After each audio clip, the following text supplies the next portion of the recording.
Tharoor is saying is that it's important for progress. Take, for example, any survey around the world. What do people know about India? Two things: Mahatma Gandhi and the Tajmahal. Tajmahal is a huge attraction for people from around the world to come, and now it's not in our tourist handbooks anymore. It's been excluded. Now, why?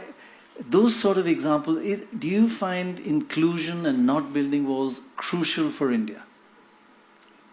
Taj Mahal is not in the tourism. The UP government has issued a tourist handbook that doesn't mention the Taj Mahal because, as you know, their chief minister last month or 2 months ago made a statement saying Taj Mahal is not Indian culture. They have a particularly bigoted and narrow-minded view now, of what is he's Indian. Becoming political. I just want to rescue us all from that. No, it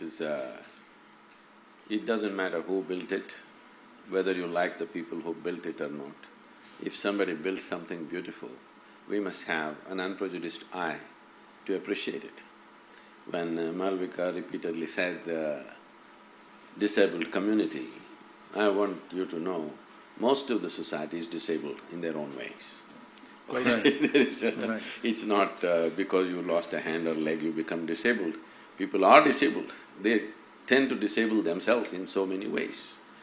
So, definitely Taj Mahal is a beautiful gem in anybody's eye. You cannot exclude that from India.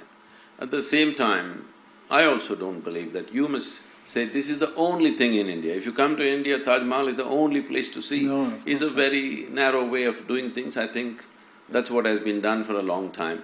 And it's time to change that by projecting everything else. There's so many But other definitely beautiful you can't remove a beautiful gem If like there's so many Taj other Mahal. beautiful things, we shouldn't look at who built them, just that they are Yes. beautiful right now. Especially if somebody whom you don't like built something beautiful for you, you must enjoy it even more. But I worry a bit about you saying people you don't like. Is that… No, I'm saying if you don't like somebody and they build something beautiful for you, But are you talking isn't about there a double joy? But when you say somebody you don't like, you're not talking about a community. No, I'm Talking about I'm an not individual. I'm saying I mean, I did not know that Taj Mahal is pulled out of the tourism thing. I really did not know that. I'm saying the only reason why you may do such a thing is because you don't like someone who built it, because there is a history of invasion, there is cruelty, there are terrible truths of the past. Sashi has been… I have yet to read the book, I have the book, but I've heard him speak here and there about all the things that have been done during the British era, which is very cruel. Absolutely. But if we go to UK now, we don't hate those people. Yes, they have done this to us, we should never forget it.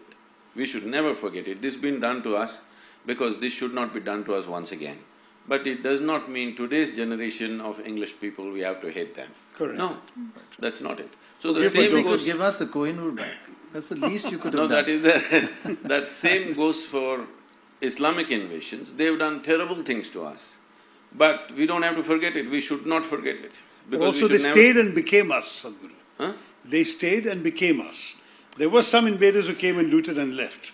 But for many of the people, such as the emperor who built the Taj Mahal, they are us. They are part of our soil, assimilated into our culture. Say, I want you to know, if there was no World War II, British also would have stayed. So that doesn't mean that happened because of their love for you. No, but Sadhguru, they sent everything from here back to England, whereas these people, even whatever they looted, they spent here. No, There no. is a difference. That is because it's another time when there were no ships. Technical wish. problem, isn't it? No, no. There were ships, there were ships. Transportation issues. And besides, they had a land route back home to the Ferghana Valley, they didn't use it. It's not easy to go. But you say, whether they did or not, one should not hate them now and should not build walls around See, them now. because- Is that your message? See, what I'm saying is, historically many ugly things have been done by different people. Quite right. Ugly things that have happened to us as a nation, we must remember. Ugly things we've done to ourselves also. That also is there, that's another aspect. Right. What others have done to us, we must remember, but we should not become bitter because this bitterness will destroy us. That's Why we should remember is so that we don't make the same mistakes and get into the same pit once again.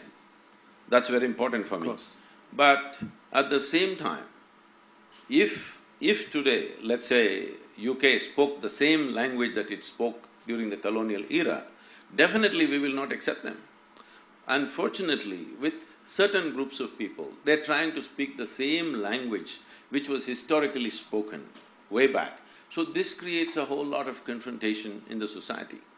And this entire misuse of this for democratic purposes, when I say democratic purposes, because it's all a number game, so people are playing this game for last 70 years, so naturally you have kind of brought this little bit of fear in others.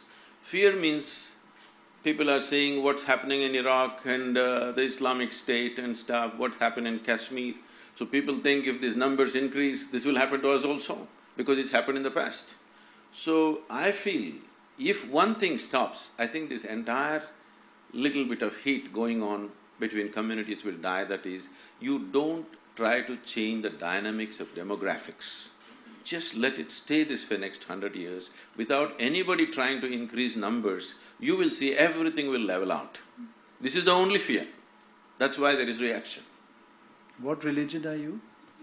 What religion are you? I never identified with myself with any religion as such, because we must understand this, religion is a very foreign thing to India.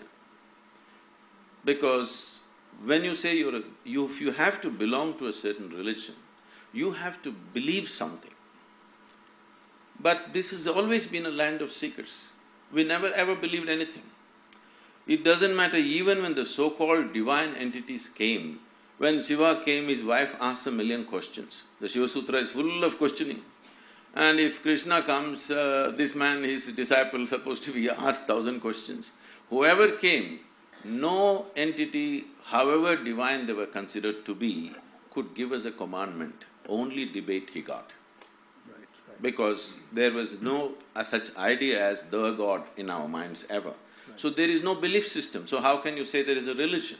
So it's great that you're not a God man and you don't have a religion. I think that's a huge… God bless you actually for that. No, this…